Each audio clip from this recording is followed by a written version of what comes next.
What's going on, guys? Mike here with 720 Vending.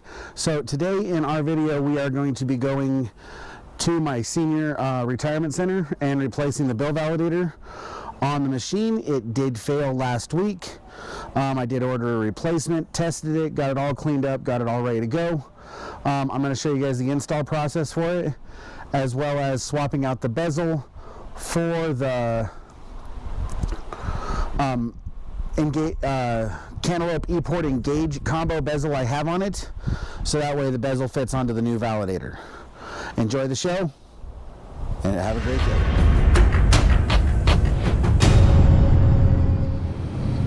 All right, what we're going to need for this project is a Phillips head screwdriver to take off the bezel, and we're going to need an 11/32 socket to get the bolts off here, and down here. Get them off down here. I can't. Sorry, the light's not better.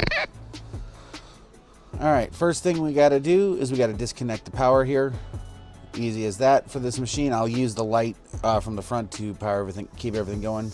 I'm going to disconnect the display, and I'm going to disconnect the button panel on the front of the machine, just to get them out of the way to give me a little bit more room. I'm going to leave the sold out and selection switches, or the sold out motor switches, wire connected.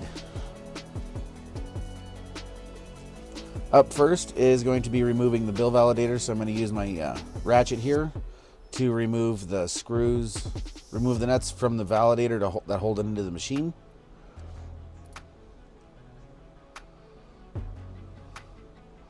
There's one.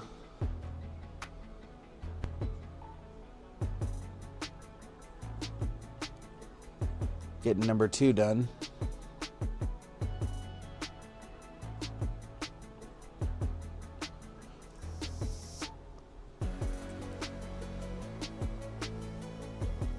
If these have the original nuts on them, they have a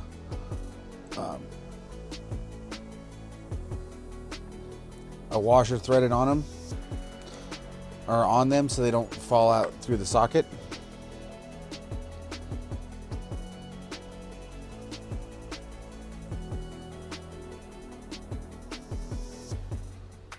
This one on the left is a little bit of a tighter fit, so I got that one. And then I've got one on the bottom. I'm just missing one nut off the bottom, so it is what it is. It doesn't stop it, and I'm not too worried about the security at this location. This is a secured facility, and it's just elderly residents.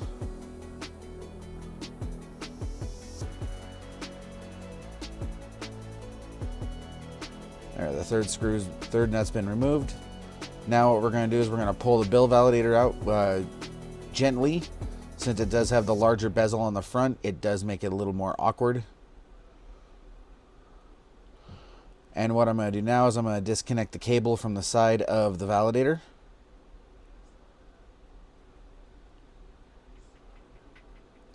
This is a 110 volt validator. And now I'm going to remove the 4 screws that hold the card reader front onto the machine, onto the bill validator. The reason I'm not removing it completely from the machine is because it is still wired into the MDB, the antenna is still connected, and all of those connections are actually behind the bezel. So I don't want to remove everything, so I'm going to do it right here with a slight balancing act. If you have the ability to completely remove the validator from the machine, I do recommend doing that.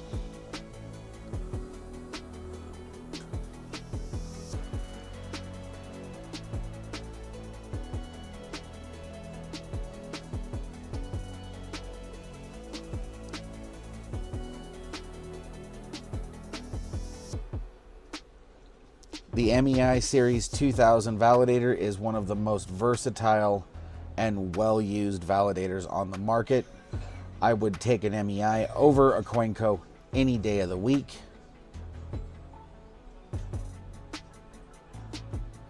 There's the down validator. I'm gonna reach up here and I'm gonna grab the replacement one. I didn't bother putting a bezel back on the front of it. That's because why put a bezel on there when I'm not going to need it anyway? and I do drop one of my screws and lose it. It did go roll under the back of the machine. There is no getting it back at this point.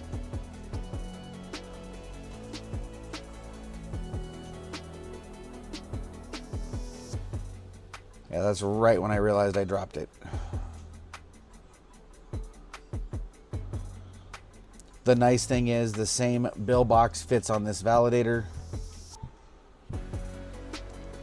The card reader front doesn't even realize that a new bill validator has been installed. It doesn't even connect to it at all.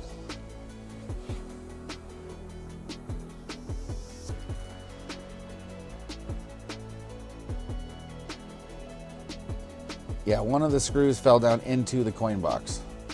So that's what I'm digging it out of now.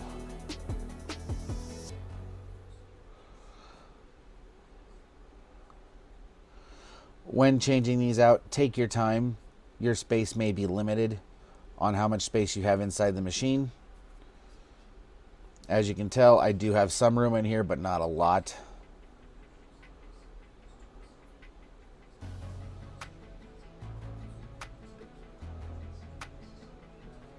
Yeah, here in a moment I'm going to realize it's gone.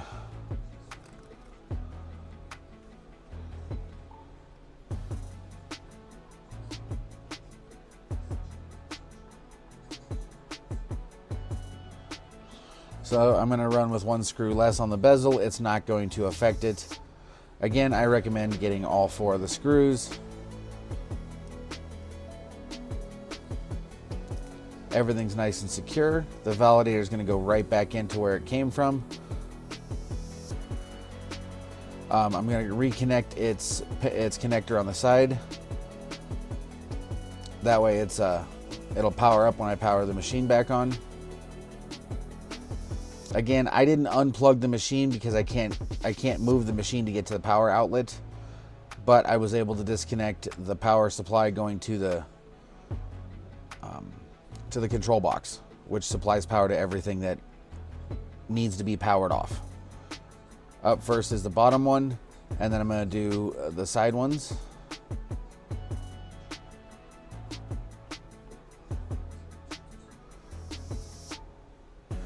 And then once everything is reconnected and anchored in there, we will be good to go. Right now I'm just using finger tight to anchor the nuts down. Once I get them all finger tight, I will go back with the ratchet to tighten them down.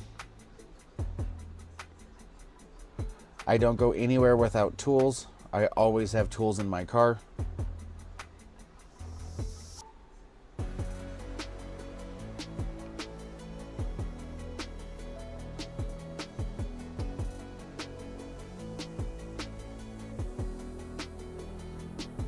So now what I'm going to do is I'm going to tuck those wires back over behind the side of the bill validator and plug the front button panel back in.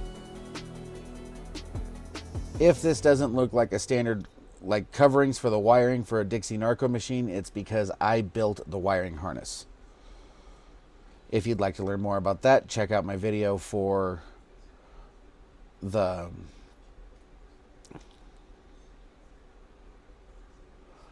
DIY machine upgrades. I've done it to a Dixie Narco 320, a 368, and a 501. If you want a card reader from Cantaloupe, they have them. Use the code 720 vending at checkout for the Engage series, and you will save $30 per card reader. Links are down in the description. All right, I powered up the machine. Right now, I'm just waiting for the card reader to boot up, as well as the control board.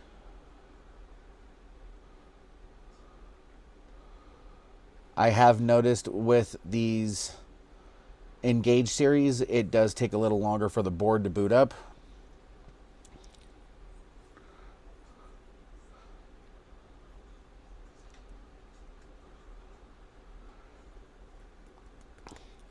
Once I get the scrolling message, I'll go ahead and put a dollar bill in there to test it. And we are back up and running.